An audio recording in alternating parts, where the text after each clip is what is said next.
guerrerosesme.blogspot.mx en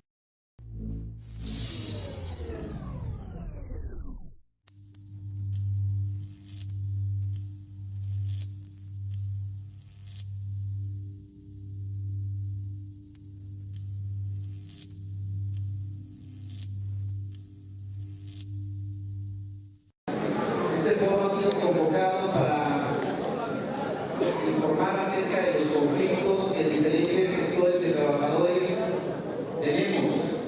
Vamos a contar con la presencia de por lo menos 9 conflictos que en este momento se están librando para defender las conquistas históricas de los trabajadores. A continuación, le vamos a dar uso a la palabra a nuestro compañero secretario general del Sindicato Mexicano de Electricistas, Martín Esparza. A nombre de los jubilados, de los trabajadores en resistencia, queremos darle la bienvenida a todas las organizaciones sindicales, sociales y principalmente a los trabajadores que están en resistencia. Nuestro reconocimiento a nombre del Sindicato Mexicano de Electricistas.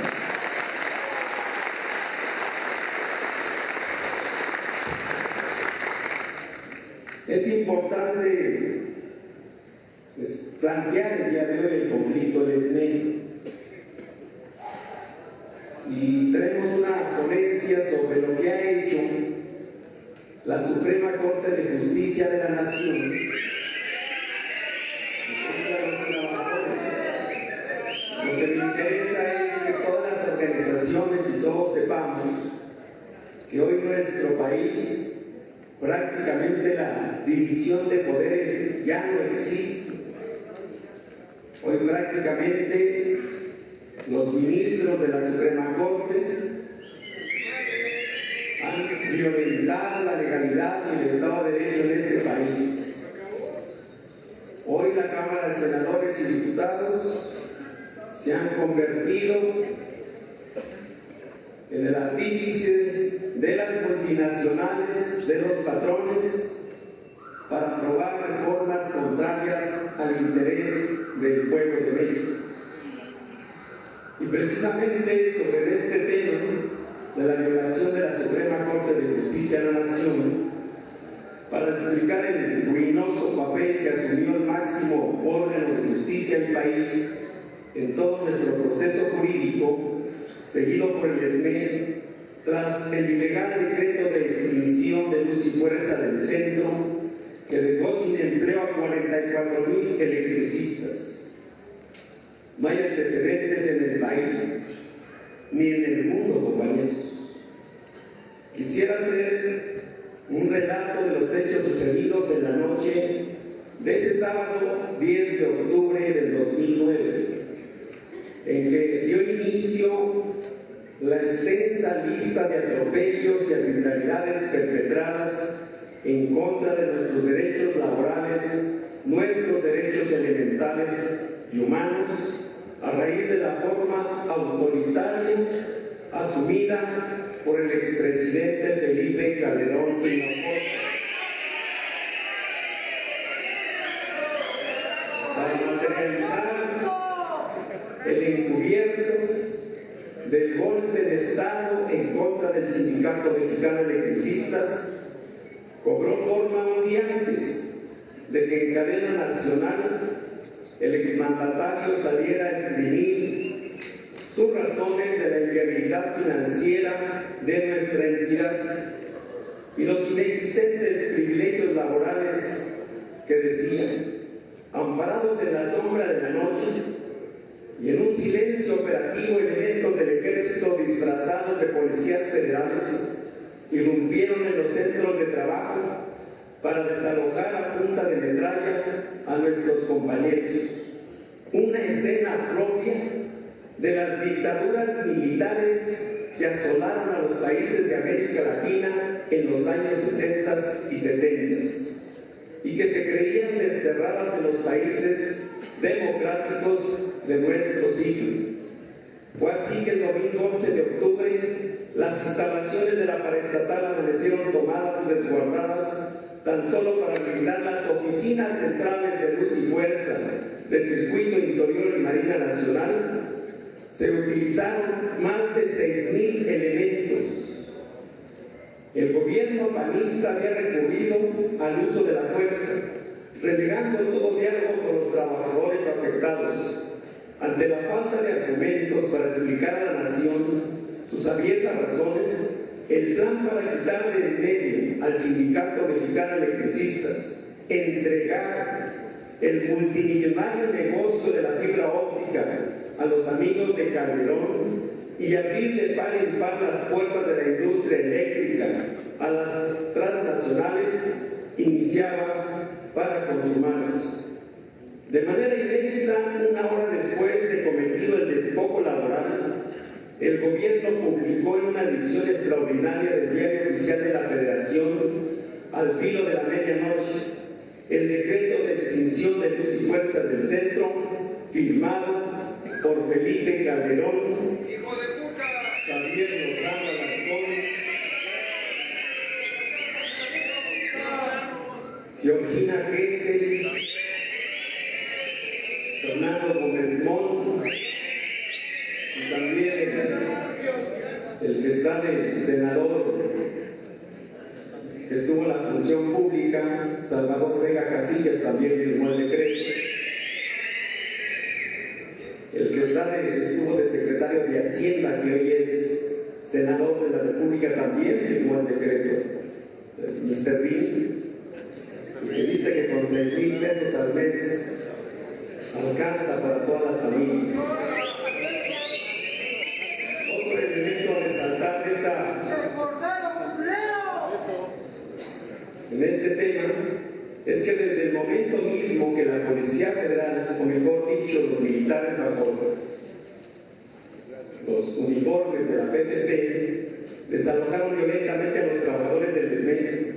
La noche del 10 de octubre aún no entraba ni siquiera oficialmente en vigor el decreto, y la implacable orden del entonces secretario de Gobernación, Fernando Gómez Mont, generó una situación de despido injustificado, pues ni la empresa ni el gobierno federal nunca quiso por escrito de la brutal expulsión, violando con ello lo previsto en el artículo 47 de la Ley Federal del Trabajo, que establece la falta de aviso al trabajador o a la Junta por sí solo bastará para considerar que el despido fue injustificado.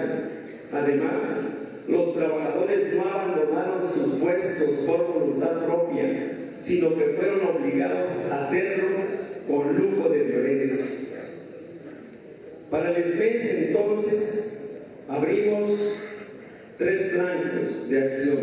Uno, en el terreno político, donde las movilizaciones y acciones de resistencia han jugado hasta hoy un papel vital. Otro, en el terreno legislativo, donde se trató que el Congreso apoyara una demanda de controversia constitucional por ser del ámbito parlamentario la facultad de legislar en materia energética.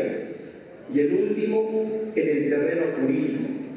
El 13 de octubre del 2009, el entonces director del SAE, Luis Miguel Álvarez Alonso, en su papel de liquidador, solicitó a la Junta Federal de Conciliación y Arbitraje la terminación de las relaciones colectivas e individuales que mantenía el SME con Luz y Fuerzas del Centro, así como la cancelación de su contrato colectivo de trabajo y la imputabilidad de la figura del patrón sustituto.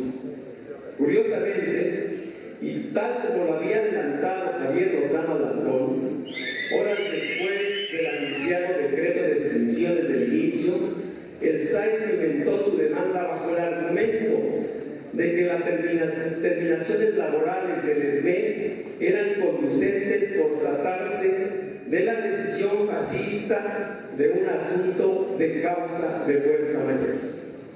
El 28 de octubre del 2009, el cuerpo jurídico del sindicato presentó una demanda de amparo reclamando, entre otros actos inconstitucionales e ilegales, los acuerdos dictados por la Junta Federal de Conciliación y Arbitraje del 13 de octubre, pues era urgente detener la acumulación de atropellos cometidos por la dependencia para precisar los elementos que no únicamente neutralizaran la terminación de las relaciones laborales, sino fortalecieran la sustitución patronal configurada desde el momento mismo que la Comisión Federal de Electricidad tomó posesión de las instalaciones, los equipos y herramientas de trabajo que venían utilizando los electricistas del SME para no interrumpir el servicio, aun cuando el SAE argumentara que dichos implementos no se le habían transferido a su patrimonio.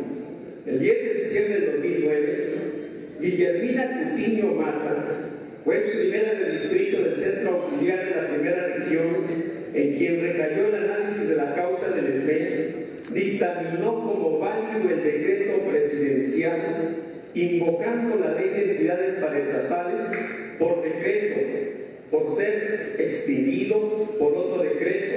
En síntesis, ignoró lo ponderado por los abogados de nuestro sindicato, en el sentido de que el decreto que dio vida a Luz y Fuerza del Centro fue en cumplimiento estricto de una disposición emanada del Congreso, no por un simple capricho del Ejecutivo o una decisión unilateral, como fue adoptada por Felipe Calderón. En la etapa de revisión del asunto llegó hasta las puertas de la Suprema Corte de Justicia de la Nación, instancia que el 24 de marzo del 2010 ejerció su facultad de atracción para conocer el caso a través de su segunda sala, ratificando la sentencia de la juez Cutiño el 5 de julio del 2010, dando la pauta a los funcionarios del gabinete, como Javier Lozano a la cabeza, buscaban enterrar ante la opinión pública la lucha de nuestra organización, al señalar que los electricistas, al perder su defensa legal ante la máxima instancia, se quedaban sin recurso jurídico a favor. Tramposamente se guardaron de comentar al país que si bien la Suprema Corte aceptaba la constitucionalidad del decreto, dejaba a salvo la defensa de los derechos laborales de los trabajadores del SME. Sin embargo, los ministros se abstuvieron de hacer las precisiones correspondientes ante la opinión pública para desmentir la manipulación informativa de los funcionarios de Felipe Calderón. Menos aún, opinaron sobre la brutalidad empleada para despojar de su fuente de trabajo a los miembros del SME, para configurar el despido injustificado. De inmediato se reactivó la orden a los funcionarios del sistema del SAE y acudir nuevamente a la sumisa Junta y Arbitraje para concretar la terminación de las relaciones laborales con el SME. Obedeciendo la consigna ya establecida por el Ejecutivo, el secretario del Trabajo, Javier Lozano, emitió el 31 de agosto del 2010 el auto correspondiente a favor del SAE, insistiendo y cimentado bajo la figura de caso fortuito y causa de fuerza mayor. Ante el desaseo legal, el cuerpo jurídico del sindicato se abocó a iniciar el trámite de amparo directo ante un tribunal colegiado el 4 de septiembre de 2010 en contra del laudo de la Junta, expediente 1337/2010, tal y como lo marca la ley. La demanda fue presentada ante la Junta para que se remitiera a la instancia correspondiente, recayendo en el segundo tribunal colegiado en materia del trabajo del primer circuito, el análisis del caso. En ese lapso se dio un hecho que por su relevancia nos permitimos hoy citar, pues la Procuraduría General de la República solicitó a la Suprema Corte el 9 de febrero de 2011, mediante el oficio PGR 048/11, ejercer su facultad de atracción para conocer no únicamente el amparo directo 1337, sino de otros amparos 1336, 1338, también radicados en contra del auto de la Junta Federal de Conciliación y Arbitraje, contenido en el expediente laboral 4-329 y que promoviera el SAE. Los funcionarios de la PGR pensaron que la Corte repetiría su criterio y el 5 de julio de 2010, por acuerdo de la segunda sala, se requirió al presidente del segundo tribunal colegiado en cuestión para que a la brevedad remitiera los expedientes, no solo los 3 amparos, sino se ven incorporados el 67, 99 y 61 del 2011. En sus alegatos, la PGR sostenía que por las características, intereses y trascendencia que revestía para el Estado mexicano, para la sociedad, el decreto de extinción y por el reconocimiento que la misma Corte había hecho sobre la constitucionalidad del mismo, esperaba que los ministros lo respaldaran. La Junta, por el lado de la Junta, sobre las causales de caso fortuito y causa de fuerza mayor. En su fallo, el 4 de mayo de 2011, en torno a la solicitud ejercida de facultad de atracción 30-2011, por mayoría, los ministros de la segunda sala, Sergio Antonio Valls Hernández, que ya se extinguió, Luis María Aguilar Morales, que hoy es el flamante presidente de la Corte, el presidente Sergio Salvador Aguirre Anguiano, que hoy está jubilado y cobra 6 millones de pesos al año, y la ministra Margarita Beatriz Luna Romas, que se dice defensora de los derechos humanos, resolvieron no ejercer la facultad de atracción, petición de la PGR. En sus razonamientos establecieron no debe de confundirse la constitucionalidad del decreto de extinción de luz y fuerza del centro para efectos administrativos, con las repercusiones que tendrá para la materia laboral, las cuales continuarán vigentes. Nuevamente se dejaba a salvo la defensa de los derechos laborales de los electricistas. El expediente regresó al tribunal colegiado tras la argumentación de los ministros, que era un asunto estrictamente legal y no de constitucionalidad. Así, 3 años después de luchar, tanto en el ámbito político, legislativo y jurídico, el SME vislumbró por fin la luz final del túnel, cuando el 13 de septiembre del 2012, el segundo tribunal dictaminó por unanimidad como infundadas las causas de fuerza mayor o caso fortuito, como determinantes para la terminación de las relaciones laborales con el SME. El colegiado dio la puntilla en su dictamen al veredicto de la Junta cuando estableció que todas las declaraciones de los funcionarios involucrados en la ejecución del decreto, desde el secretario del Trabajo, Javier Lozano, hasta el titular de Energía, Georgina Kessel, alegaron, al igual que el expresidente Felipe Calderón, que la extinción de luz y fuerza se debió a causas económicas, pero olvidaron que los conflictos colectivos de tal naturaleza no se tramitan por la vía de los procedimientos utilizados por los abogados oficiales. Otro revés a la determinación por consigna del organismo fue la instauración del patrón sustituto en la figura de la CFE, pues aduciendo al principio jurídico de la llamada primacía de la realidad, los magistrados dejaron en claro que era inobjetable la obligación que al respecto adquirió la Comisión Federal de Electricidad, pues tras el cierre de Luz y Fuerza tomó posesión de sus bienes, prestando el servicio de la generación y distribución de energía eléctrica en el centro del país, lo que evidenció de paso que nunca dejó de existir la materia de trabajo.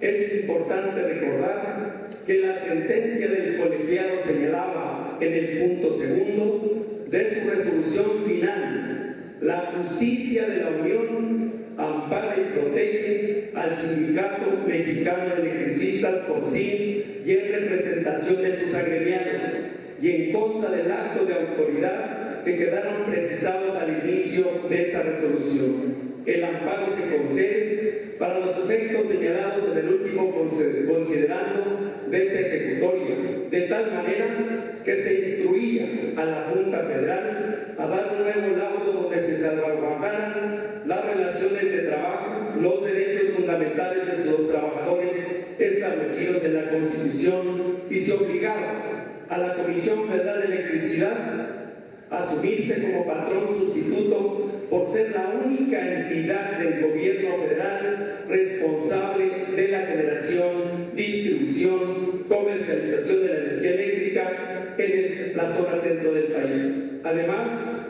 impone la obligación al gobierno federal a resarcir los derechos de jubilación, salarios caídos de los trabajadores de Luz y Fuerza por el lapso de 3 años en que fueron despedidos injustificadamente. Al llegar a la legítima raíz del caso, los integrantes del tribunal confirmaron la absoluta inexistencia de la causa de fuerza mayor que desde el principio esgrimió Lozano como su llave mágica para acabar con los derechos de los electricistas. Sin embargo, el 29 de octubre de 2012, el gobierno federal solicitó un recurso de revisión, cuando era ya un tema de legalidad, pero intervino el gobierno saliente y el gobierno entrante, el que hoy está en el poder, compañeras y compañeros. Y así las cosas, entonces la Suprema Corte de Justicia de la Nación admite ese recurso. Y recordemos que el 30 de enero de 2013, la sentencia emitida a favor del SNE por el colegiado, haciendo añicos al Estado de Derecho y dejando en la indefensión jurídica a los integrantes de nuestra organización, revocaron el amparo con el argumento que los trabajadores estábamos pidiendo que el presidente de la República fuera el patrón sustituto del SNE. Expertos en jurisprudencia y derecho constitucional solo tienen una explicación al por qué los miembros de la segunda sala actuaron en contra de sus propias decisiones.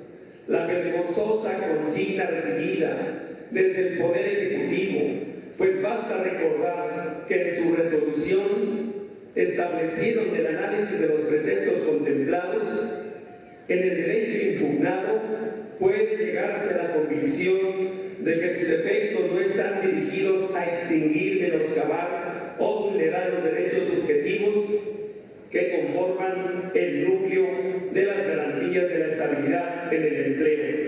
Máximo si se comprende que los mismos constituyen una serie de derechos exigibles. En el tema jurídico, así hoy en este país podemos decir que no hay justicia para los trabajadores por parte de los ministros de la Suprema Corte, de los jueces de primera instancia y mucho menos de las juntas federales y locales de conciliación y arbitraje. Hoy nos queda claro, ante la serie de atropellos que hoy hemos visto, porque muchos pensaban que el golpe solamente era para el SNE, pero ya había sucedido el golpe a los mineros de Cananea, Sombrerete, Zacatecas, Tasco, a 2 sindicatos históricos de este país, compañeros, a 2 sindicatos que a principios del siglo pasado le dieron vida al artículo 123 y que hoy el sindicato minero está aquí presente con el sindicato mexicano electricista y acompañando toda la lucha electoral. El asunto del tema jurídico ya no hay otra instancia en este país. Está en la Comisión Interamericana de los Derechos Humanos. Sabemos que los procesos son largos, porque quien sostiene a esos organismos son los países de la Organización de Estados Americanos. Para darles un ejemplo, lo que aporta el gobierno mexicano en dinero para que funcione la Comisión Interamericana de los Derechos Humanos es 10 veces menor que lo que le dan a la Comisión Nacional de Derechos Humanos en este país, que no sirve para nada tampoco. Hoy sabemos que la lucha es política. Hoy hay más conflictos. Está Mexicana de Aviación, compañeros. Están el despojo que están haciendo a los campesinos, a las comunidades originarias con esta reforma energética. Hoy vemos que el sector salud también está en la represión. Hoy vemos que otros sindicatos de la nueva Central de Trabajadores y de otras organizaciones también están en el ojo. Hoy vemos que con la última reforma laboral prácticamente acaba con los derechos establecidos en el 123 y en la Ley Federal del Trabajo, el derecho de asociación, el derecho a la contratación colectiva y el derecho de huelga. La lucha entonces es una lucha política, compañeros, que hoy nos da bastante gusto que se han expresado distintos movimientos de la resistencia. Los maestros defendiendo la educación pública, laica, gratuita y obligatoria. Los petroleros defendiendo la industria petrolera. Y nosotros no vamos a descansar porque se restablezca el sector eléctrico para el pueblo de México, compañeras y compañeros.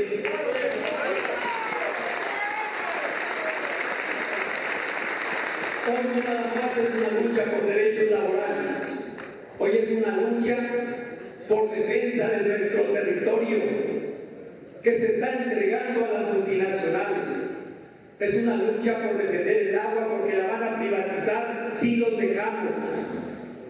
Es una lucha por la defensa del trabajo, por la defensa de la vida misma.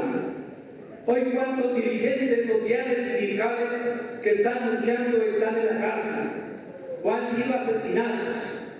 O lo más indignante que puede pasar en un país, que 43 estudiantes normalistas los desaparezca el Estado, cuando los estudiantes son el futuro de nuestra patria.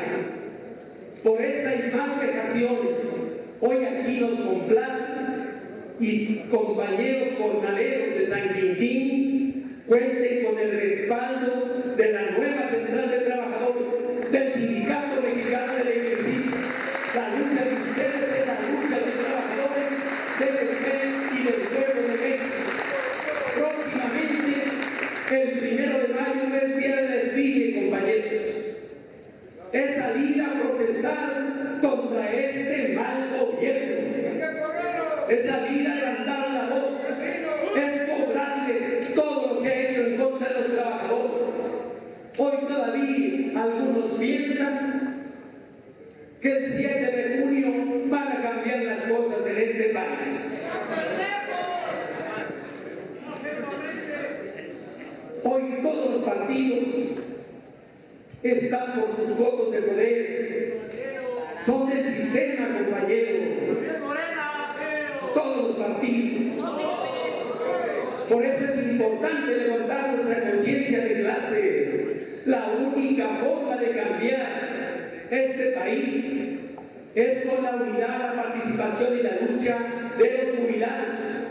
Los jubilados moralizan a un movimiento y en el esmero ustedes son nuestra inspiración.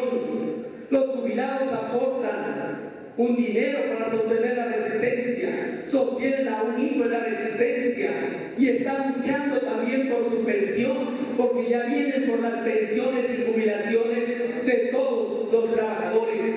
Estos capitalistas son insaciables, compañeros. Por eso tenemos varias citas en un programa amplio de lucha.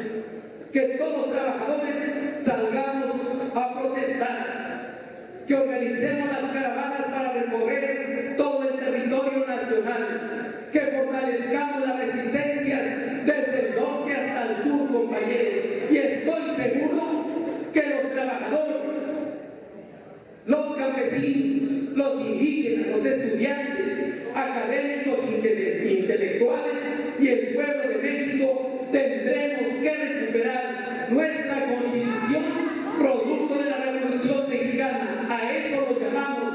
¡Que viva la resistencia! ¡Viva la resistencia!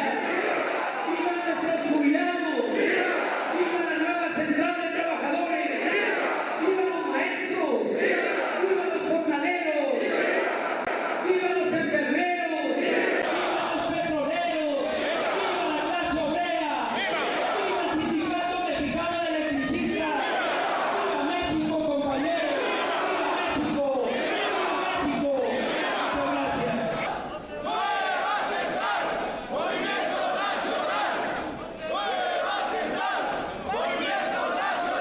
guerrerosesme.blogspot.mx